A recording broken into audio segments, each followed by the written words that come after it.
90.1 WECS. We'll come back to Hannah Francis in just a bit. I've got on the line a very special guest. We're going to try something different because that's the name of the show. This is my first time doing a live interview on the air through Zoom. So let's give this a shot. Let's go to Jacqui Naylor. Hello, Jacqui. Hi. It worked. That's awesome. It worked. And I love that it says something different there. This is something different. Thanks so much for having me. This is like historical. This is could be the first time ever. Well, at least in the studio. Awesome. So, Jacqui, amazing. I didn't write up a big introduction, but I think many of the listeners who listen to Arthur's show, Musical Myriad, already are familiar with your work and are looking forward to seeing you next Saturday at the Packing House. I just played Losing My Religion. I love that cover. Thank you. One of the compliments that I've seen notes that you favor subtlety, restraint, and understatement over being out of tune. I'm sorry, over belting out of tune. You got a strong set of pipes, and you could use them if you wanted, but it seems like you hold back a bit. Was that a conscious decision on your part, or just a natural progression of finding your voice? Oh, boy, that's a great question.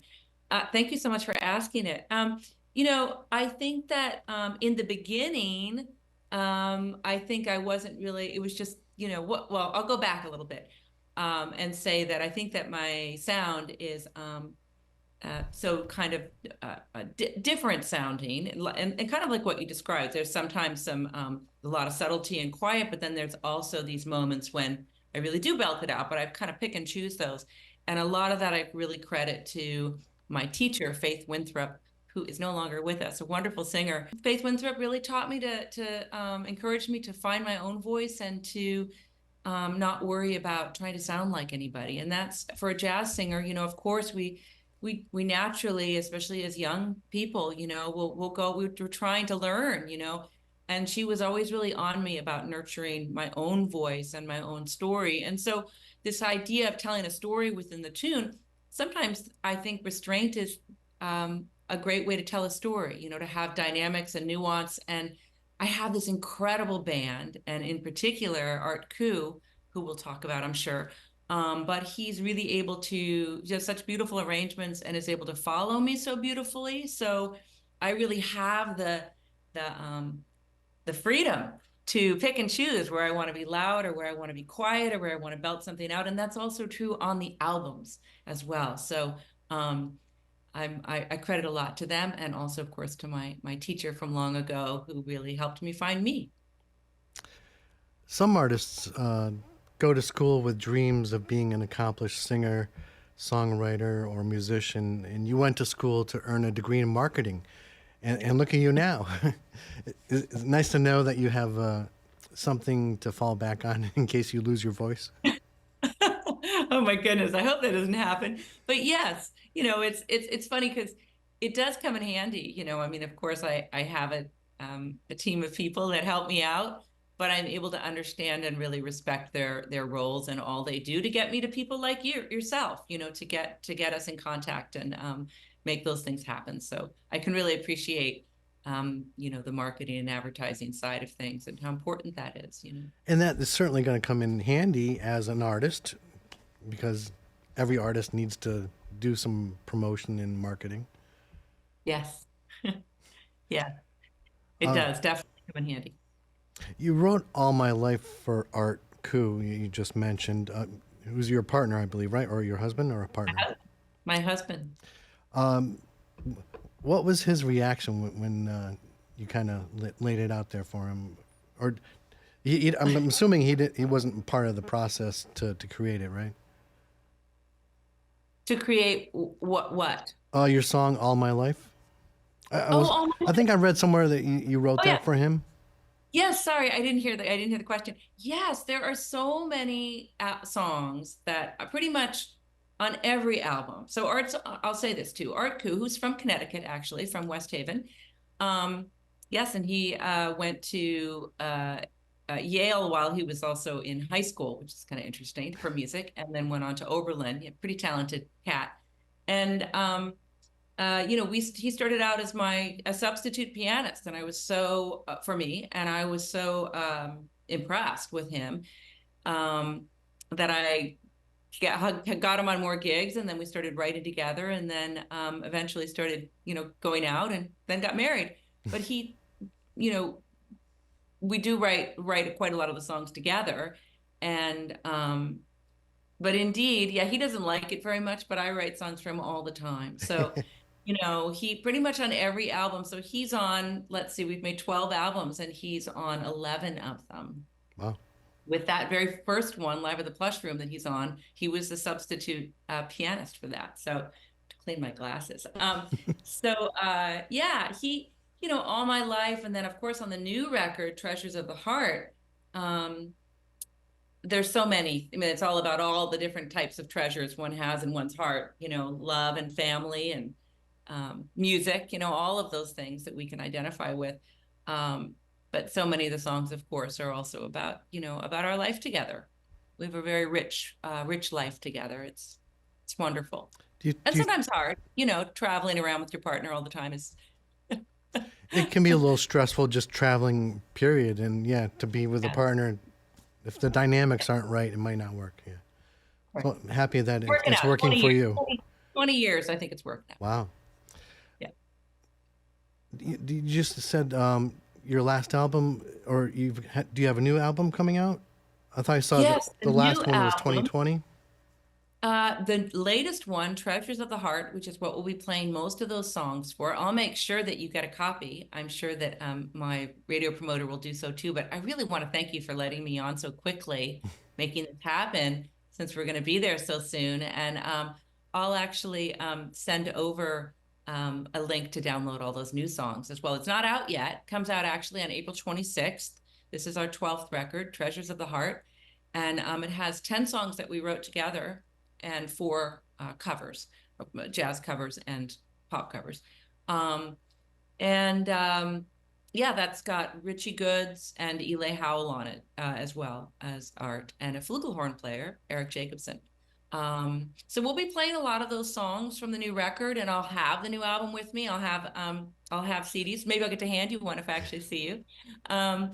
And so I'm excited to have those. And then later we'll also have vinyl and Dolby Atmos later as well. So that comes out April 26th. And the title track, Treasures of the Heart, that will actually come out on March 22nd. The single will come out first. So I'll make sure you get all these, and you're welcome to play them. Excellent. Yeah, I'm sure everybody would love to hear that. I've heard that you have a unique approach to smashing songs together. Can you explain that to us? I can. Thank you. Thank you for asking about that. Yes, I was, I'm the youngest of 7 kids. And so my parents are now passed, but they're older when they had me. I think when you have 7 kids, they're probably all accidents. I don't know. So I had a lot of different genres of music going on in my house, a lot of different ages of, my parents listened to jazz, and then we had all this different, R&B and soul, and a lot of, rock, from my older sisters. And so I've always loved, even though jazz is really my love and core, especially in terms of approaching a song from a jazz perspective, meaning with a lot of freedom, respecting the song and the melody, but also having a lot of freedom in terms of the underlying arrangements that go under jazz, right? Or people stretching or taking solos. I've always loved that. So, back in the, I guess, late 90s, early 2000s, when I was beginning my career, I always had this dream of putting songs together. And, of course, we've heard and continue to hear DJs doing sampling or mashups where they're looping things. That I think that Nina Simone tune is a classic one that you hear a lot, but they don't really go to the bridge necessarily, right? They're just sampling parts of tunes. So what was wonderful is the way it started was I had with Art Koo, I had a Valentine's Day gig, And I'm like, oh man, we're gonna have to play My Funny Valentine, and a great tune, but like, really, don't we all have a wonderful version of that we love? Maybe we love have Ella or Frank Sinatra or somebody else. Like, really, you need me singing that? And I said, I really want to make sure we do something different to it. And I'd been talking about this idea of putting two tunes together for a long time, and most cats would like laugh at me and be like, well, I don't know if we can make that happen. But him, because of his understanding so much of different genres, but also as an arranger and classical player of chord structures that match, he sat down and he played. That was the first one, My Funny Valentine, mixed with AC/DC's Back in Black. So, Wow. yeah, so that's, people can go find that. Yeah. So, and they are, in fact, you will hear, we are not sampling. They are playing the AC/DC tune and under it, and I am singing My Funny Valentine over it. So that was the first one we did, and people really loved it. So we began to put a few of those on every album for the most part. And, it's harder than it's kind of hard, right? I mean, I need him Mm-hmm. to do it. You're looking at a strong bass line and grooves, and so I have like a drawer of grooves and stuff I love. And then I've got like a drawer of tunes that I'd like to put them together.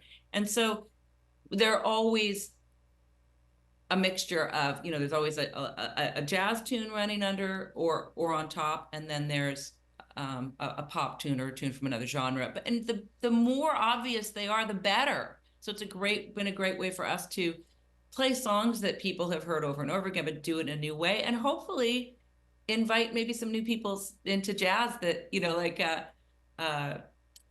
Dashow from Q104 played the My Funny Valentine Back in Black on his rock station in New York. And people were like, hey, what's that chick doing to AC/DC? They didn't even know My Funny Valentine, so funny. So, yeah. And then I was on a radio interview just like this, and someone asked me, 20 years ago, I was like, what do you call that? And I said, oh, we call it acoustic smashing.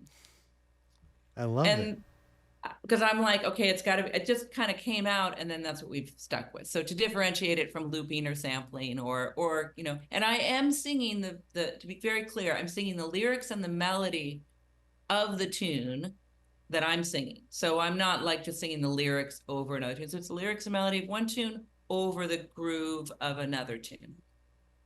So hopefully being respectful in the jazz world as well. I haven't been thrown out of jazz yet, which is yeah, I'm great. thinking maybe some of the purists would take offense, maybe, but I love it. I think it's something They different. haven't yet. Maybe they might, but at least I think what they're listening for is, even if they don't like it, they're like, wow, she's really singing that song. Absolutely. So I think they respect the It takes skills, and on your part, and like Art's, doing the arrangement and making sure everything meshes well. Yes. Thank you for the question. In the jazz world, and you think there's a lot of improvisation, so I don't, maybe the purist wouldn't mind. I don't know. Yeah, like we have the other one that we do a lot is we have Summertime from the Gershwin Brothers over Tied to the Whipping Post from the Allman Brothers.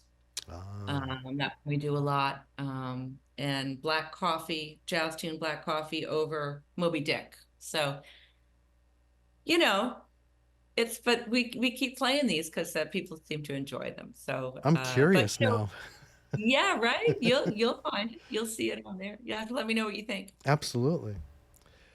What do you think would be your proudest accomplishment to date in your career? Well, I'm going to answer maybe a little bit differently, because I want to answer more as my greatest accomplishment, I feel like, is hopefully encouraging people. And so I feel that I make music, and we write songs that are, for the most part, uplifting and encouraging. And I feel that the connection that I have with my fans over many, many years, is really strong. And I feel really like that is like another whole layer of the music. So for me, making music with the band, I often will like to say I love making music with people that I love, meaning Art and also the bass player and drummer we're very close to. Um, so that's like a family in a lot of ways. And then making music also for people that I really enjoy, and that for many people that I love, I get to make music for. So that became even stronger, I think. Of course, as many artists will probably say during the pandemic, we started a home to home series, a live stream home to home series once a month with an external engineer and external staging and all that right here in our home. And then later, of course, they could come in. Still use an external engineer actually in Nashville, but so we're still doing that once a month, and that's we have members on Patreon who we so that's part of their package, this home to home stream, and that's really solidified that what I'm calling an accomplishment, and then I guess also for me, I feel like just being able to do this as long as I have. I mean, I don't think of myself as ancient, but I'm not new to this business. And so the fact that I've been able to have a music career and continue to grow and change, and have 12 albums and continue touring, especially as the industry has changed, that to me is, I feel like just, I live to fight another day, live to sing another day for people, live to hopefully reach some people's hearts another day. And this album in particular, just this idea of really, the fans really chose these songs. During COVID, we came up with 200 more songs than we recorded. So 200 not recorded songs. So either them being newly arranged or written, and then we had our fans vote on those songs, and they're very encouraging and uplifting. I think the world is, a lot of people are having a hard time, and so I'm grateful to be able to bring music that hopefully, puts a smile on people's face. Absolutely. You definitely put one on mine today. Thank you. Thank you. You've been compared to one of my all-time favorite singers, Cassandra Wilson. I know I can't answer this question easily, but do you have a favorite song by hers? My goodness. Well, a few albums ago, we made an album called Dead Divas Society, and I paid tribute to some of my favorite dead divas. My top drawer departed. And that was hard coming up with that. So it is a tough question. There's a lot of influences there, and I think those come through in my voice in a way. But I'm certainly, in terms of songwriters and singers, it's really about that story being told, So like, I'm a huge fan of Blossom Dearie. I don't know if you know who Blossom Dearie is, No. but we don't sound anything alike, but she's a wonderful storyteller. Also wrote some tunes and approached with a very quiet voice, interestingly, approached jazz tunes in a different way. So that's one. Peggy Lee, again, just a great storyteller. Also wrote some tunes on that album, Dead Diva Society. We did It's a Good Day, which she actually wrote. And then big fan of Amy Winehouse. So we do Back to Black from her, and gosh, just so many wonderful writers out there. I'm a big fan of Rodgers and Hart, and there's a Rodgers and Hart tune on here. I'm really noticing, like, wow, a lot of my records have Rodgers and Hart and Johnny Mercer, and so in terms of songwriters, I do like that. I like that, those internal rhymes, and also a story. So that was a long answer. But that's a hard one to answer to pinpoint one singer. But I named my cat Blossom, so I guess I'll go with Blossom Dearie in terms of overall influence. Even though I don't sound like her at all, but yeah. Do you think you'll do another Dead Diva Society album? I keep getting requests for that, and I think I will. People are dying all the time, it seems, So I'm sorry, I have to laugh, right? I mean, it's so hard when your heroes pass away, but also nice to be able to pay tribute. So yeah. I absolutely do. I think it'd be a fun thing to, hey, if it's a society. Yeah. We're all You going to know, join eventually. that's right. We made a T-shirt. Actually, Art had the slogan for the T-shirt, which we've since sold out of, but I think I'll reprint those as well. That says, "I hear dead people." So, That's perfect. yeah, conversation starter. Jacqui, do you have a quick minute to play a quick game? To play a game? Yeah, Sure. I'm not usually very good at games, but I'll give it a shot. I think you're going to get this one. This is called Lyrical Ponderings. I'm going to Lyrical what? Lyrical Ponderings. Oh, okay. Lyrical ponderings. I'm going to give I'm you nervous already. I'm nervous. easy. I'm going to give you a song title, and the song title is in the form of a question. You can either tell me who sang the song or answer the question. Oh, okay. So I can answer the question if I don't. Okay. Pick a number between 1 and 201. One and what? 201. 175. Okay, here we go. Everybody keeps picking the same. Really? I'll give you the next one. Do you believe in love? Oh. What is the tune? I answer in the form of a question. You can either tell me who sang that song or just answer the question. Oh, well, I think I'm going to answer with Cher. You know, I know what song you're. Is that the title though? I'm not sure. I can hear her singing it in the back of my head. You can hear her singing it with a vocoder. I can't get away from that exactly. pitch correction. So it's an interesting conversation. I think I know the other tune you're talking about, but I prefer to talk about Cher, and I'm failing the game, but I'm finding this very interesting. It's meant to stimulate conversation, so that Oh, good. Okay. proceed. Well, I'll proceed to talk about that. I heard an interview with her recently, and with Cher. Oh, I think it's "Do You Believe in Love After Love?" Maybe that's her whole title. The other one is "Do You Believe in Love?" Right? Is that the one you're talking about? Yeah, somewhat. Okay. Um, so the Cher one, I heard an interview with her recently, and she was saying that the way that voice pitch correction thing came about is that she couldn't, she was struggling with singing in the same key that she had done, and she didn't want to change the key. She wanted to sing in the same key. And this is on, I think, Terry Gross. And so I'm sharing something that she shared.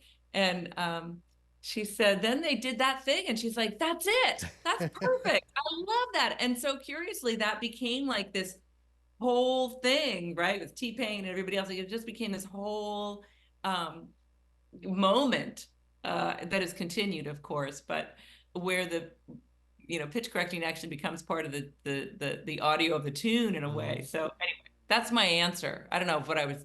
That's very interesting. I'm glad you told us that. So Yeah. the song "Do You Believe in Love," Huey Lewis and the News from 1982. Oh my gosh, I should know that too, because we had him as our high school dance band, our graduating prom band. We raised money to bring Huey Lewis and the news. Yep. And now I can hear it in my head, of course. Oh, that is so cool. I'm glad I asked you that one.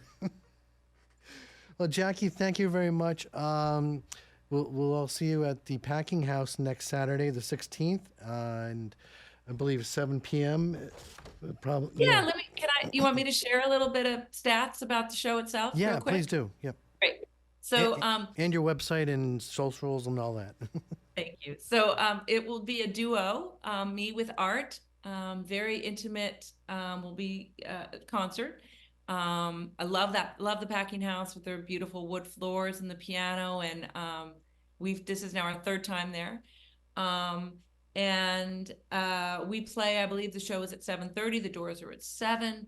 And we play, I think, until 10. So we do 2 sets with a little break in between. And of course, you can go to, I think it's thepacking.house. You might have to give that one. I don't have that in front of me. .us, I think, yeah. And you can also go to my website, and it's there listed as well. on my tour page. And you can also hear samples from the new album on my music page. So if you want to hear Treasures of the Heart, you can hear some 30-second samples there. My website is JacquiNaylor.com, and my parents are so quirky. They put a Q in my name. It's JacquiNaylor.com. And so you can go there, and you can write me there as well. There's Jacqui at Jacqui Naylor, and that goes directly to me. Excellent. And it worked. I think that's how. No, that's not how I reached out to you. Okay, Jacqui, thank you very much, and definitely looking forward to seeing you at the Packing House next Saturday on the 16th. Thank you very much. Thank you so much. I appreciate you. Thanks for making this happen. All right.